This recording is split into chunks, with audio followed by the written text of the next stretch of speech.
कहानी की शुरुआत में हमें बताया जाता है कि जब से दुनिया पर 72 डीमन गॉड्स ने जन्म लिया तब से ही उनकी हजारों सालों से लड़ाई चल रही है। जब लड़ाई ज्यादा बढ़ गई तो होली टेम्पल के 6 वॉरियर्स ने मिलकर इन डीमंस के खिलाफ लड़ने का फैसला किया, जो कि 6 अलग अलग टेम्पल से थे। इसके बाद हम वॉरियर्स को देखते हैं जिन्हें यहाँ नाइट्स कहा जाता है। ये सभी यहाँ पर 54 रैंक वाले डीमंस को पकड़ने के लिए आए थे। हम देखते हैं कि डीमन गॉड नाइट से बहुत ज्यादा ताकतवर होता है, इसीलिए वो उन्हें आसानी से हरा रहा था। तभी यहाँ पर डीमन पिलर आ जाता है जिससे डीमन और भी ज्यादा ताकतवर हो जाता है। ये सभी नाइट्स मिलकर उस डीमन के ऊपर हमला करते हैं, लेकिन इससे भी कोई फायदा नहीं होता। सभी नाइट्स इससे हैरान होते हैं। फिर वो डीमन वहाँ से भागने लगता है और सभी नाइट्स उसे पकड़ने की कोशिश करते हैं, लेकिन वो भाग जाता है। तभी वहाँ डीमन लॉर्ड फेंग जियो आ जाता है जो कि बहुत ज्यादा ताकतवर था। सभी नाइट्स अपनी पूरी शक्तियों से उस पर हमला करते हैं, लेकिन वो सिर्फ अपनी एक उंगली से सभी नाइट्स को रोक देता है, जिससे सभी दूर जाकर गिरते हैं। लेकिन यहाँ पर लॉर्ड जिंगयू नाम का नाइट्स हार नहीं मानता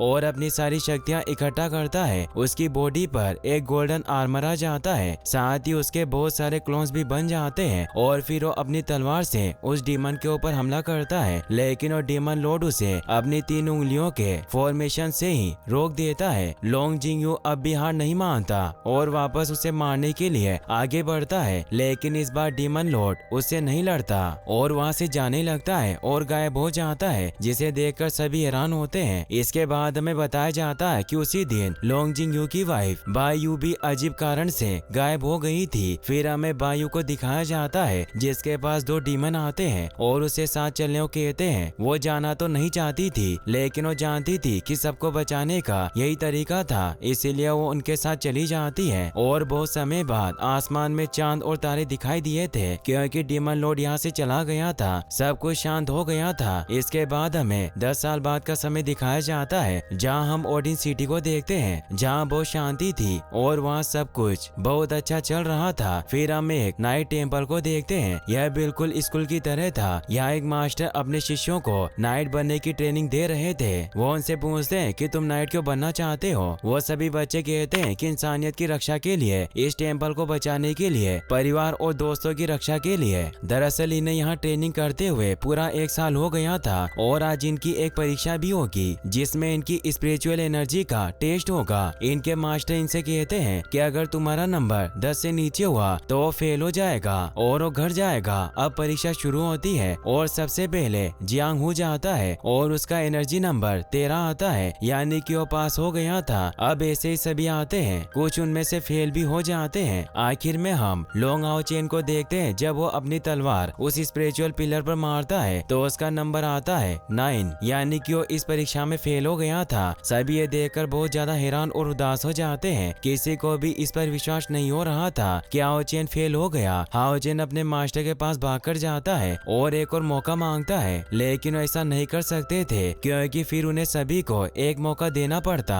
हाओ चेन अपने दोस्तों के पास जाता है और उनके सामने बैठकर उनसे कहता है कि मेरे लिए यहाँ रहना बहुत जरूरी है। दरअसल सब जानते थे कि हाओ चेन से ज्यादा मेहनत कोई नहीं करता था। वो रात रात भर जाकर ट्रेनिंग करता था, चाहे ठंड हो या गर्मी। इसीलिए सभी बच्चे उसको एक और मौका देने को कहते हैं। उसके मास्टर भी जानते थे कि हाओ चेन सच में बहुत मेहनत करता था, इसीलिए उसे एक मौका देते हैं। साथियों कहते हैं कि सभी को एक एक मौका मिलेगा और हाओ चेन की लड़ाई जियांग से कराते हैं और जियांग से कहते हैं कि अगर तुमने जानबूझकर हारने की सोची तो तुम फेल हो जाओगे। इसीलिए जियांग अपनी पूरी एनर्जी से उससे लड़ता है। यहाँ हम हाओ चेन को बहुत अच्छे तरीके से लड़ते हुए देखते हैं और जब वो जियांग स्पिरिचुअल एनर्जी के आगे गिरता है और हाओ चेन उस पर हमला करता है तो वो तलवार उस स्पिरिचुअल पिलर पर लगती है और इस बार उस पर 11 नंबर दिखता है और हाओ चेन पास हो जाता है। सभी खुश होते हैं। इसे देखकर उसके मास्टर थोड़े हैरान होते हैं और उन्हें कुछ समझ नहीं आता कि हाओ चेन की स्पिरिचुअल एनर्जी अचानक से बढ़ कैसे गई। वहीं हम दूसरी तरफ एक लड़की को देखते हैं जिसका नाम शेनिन होता है, जो कुछ अजीब से भेड़ियों से बसती हुई टेम्पल के पीछे वाले जंगलों और पहाड़ों पर से छलांगे लगाकर भाग रही थी। वो भेड़िए आपस में बात करते हैं कि हमें उसे पकड़ना ही होगा, तभी हमें कुछ इनाम मिलेगा। शेनिन भी लड़ने में बहुत अच्छी थी, इसीलिए आसानी से उन भेड़ियों को मारने लगती है। लेकिन इसी बीच उसे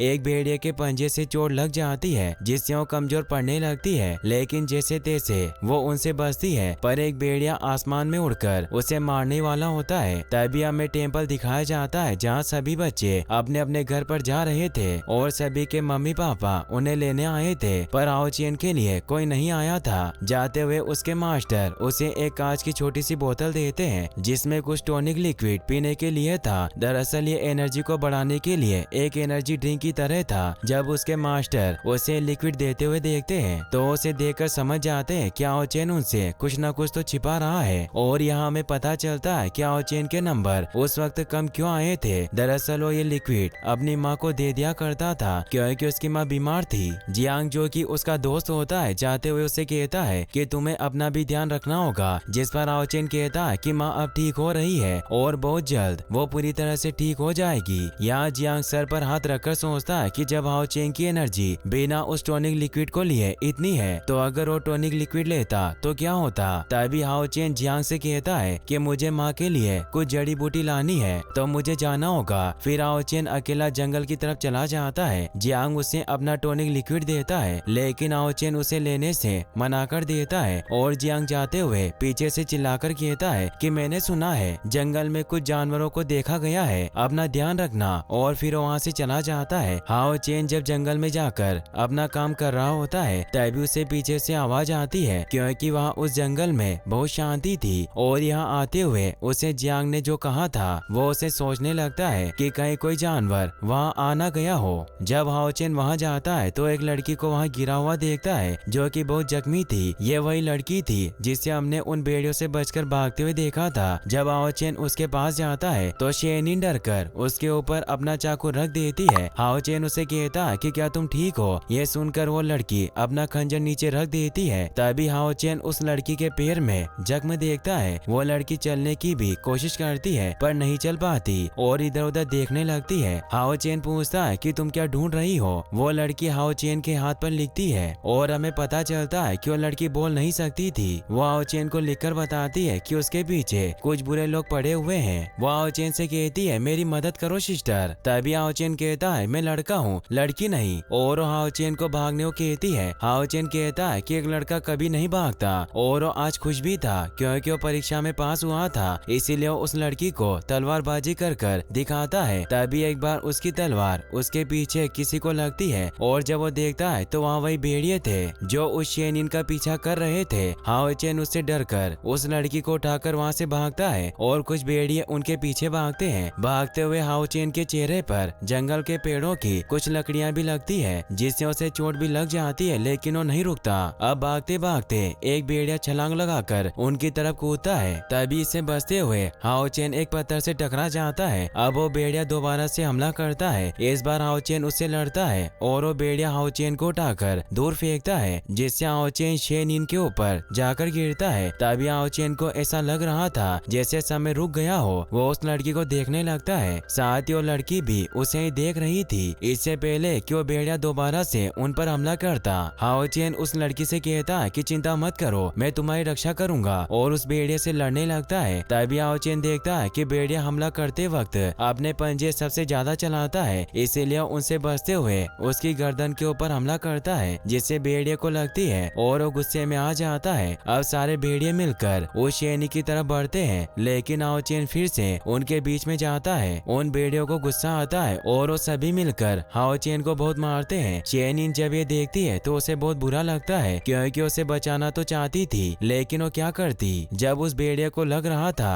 कि हाओ चेन अब खड़ा नहीं होगा तो उस लड़की की तरफ बढ़ता है लेकिन तभी वो रुकता है क्योंकि हाओ चेन इतना जख्मी होने के बाद भी खड़ा हो गया था। अब ये देखकर वो भेड़िए उसे उठाकर उसे जान से मारने वाला होता है क्योंकि ऐसा लग रहा था जैसे उसके अंदर जान ही नहीं बची। तभी हाओ चेन तलवार को उसकी गर्दन में घुसा देता है और वो उस शेनिन के पास जाकर कहता है कि पास ही एक रोड है तो वहाँ चली जाओ, मैंने थोड़ी देर तक और रोक सकता हूँ। लेकिन तभी वहाँ भेड़िए उनकी तरफ आने लगते हैं। हाओ चेन खड़ा हो जाता है। उस शेनी ने हाओ चेन को देखा तो उसके अंदर भी हिम्मत आ गई थी, इसीलिए वो भी अब लड़ने के लिए खड़ी हो जाती है। अब कुछ देर तक वो बहुत ही अच्छे तरीके से लड़ते हैं लेकिन वो भेड़िए रुक ही नहीं रहे थे। जैसे ही एक भेड़िया उस लड़की के ऊपर हमला करने आता है तो वो पास्ट की कोई बात सोचने लगती है जहाँ वो आसमान से नीचे गिर रही थी और बैकग्राउंड में एक वही साथी है जो कह रही थी कि तुम अब से हमारी बेटी एबिलिटी नहीं रही तुम अपनी सिक्स्थ सेंस भी खो दोगी, तुम्हारा कोई दोस्त नहीं है। अब ये सुनकर वो बहुत ज्यादा परेशान होती है। कुछ बात थी जो उसे परेशान कर रही थी, तभी हकीकत में उसकी आँख खुलती है तो हाओ चेन भागता हुआ उस भेड़िए को मारता है, लेकिन वो देखता है कि अचानक से वो सभी भेड़िए जैसे दूर में मिल गए हों। तभी वो दूर पहाड़ पर एक आदमी को देखता है। वो आदमी तुरंत ही टेलीपोर्टेशन की मदद से उनके पास आ जाता है। दरअसल यह आदमी शेनिन को लेने यहाँ आया था, जिससे डरकर शेनिन हाओ चेन के पीछे छुपती है, जिसे देखकर हाओ चेन उससे कहता है कि मुझे लगता है कि ये तुम्हारे साथ नहीं जाना चाहती। वो आदमी हाओ चेन की तरफ तेजी से हमला करके उसे बेहोश कर देता है और फिर वो उस शेनिन के जख्मों को भी ठीक कर देता है और उससे साथ चलने को कहता है। शेनिन उसका हाथ पकड़ती है और हाओ चेन की तरफ देखती है। वो आदमी कहता है कि तुम चाहती हो मैं इसकी मदद करूं। वो लड़की हाँ कहती है। वो आदमी उससे कहता है कि तुम्हें वादा करना होगा कि तुम भागोगी नहीं और अपना ट्रायल रैंकेरेशन वुमन भी पूरा करना होगा। तभी वो उसके बारे में सोचकर घबराती है, लेकिन हाओ चेन के लिए वो इसके लिए भी हाँ कर देती है। अब वो आदमी अपनी मैजिकल पावर से हाओ चेन की सारी चोटें ठीक करने लगता है और कहता है मैंने नहीं सोचा था इसकी स्पिरिचुअल एनर्जी इतनी कम होगी। ये सब करते वक्त हाओ चेन को बहुत ज्यादा दर्द हो रहा था। इसके बाद वो आदमी अपनी 1000 लेवल एक्सक्यूसाइड बर्निंग पावर को इस्तेमाल करता है, जिससे हाओ चेन को हद से ज्यादा दर्द होता है। इसके बाद हाओ चेन की सोल पूरी तरह से प्योर हो जाती है। जब वो आदमी शेनिन को ले जाने लगता है, शेनिन हाओ चेन के पास आती है और अपनी एक रिंग हाओ चेन की उंगली में पहना देती है और उसका बैग और तलवार वहीं रख देती है। फिर वो आदमी उसे वहां से ले जाता है और यहीं पर यह एपिसोड खत्म हो जाता है। गाइस, अगर आपको वीडियो अच्छी लगी हो तो इस वीडियो को लाइक करने के साथ साथ चैनल को सब्सक्राइब भी जरूर कर लें। Thanks for watching.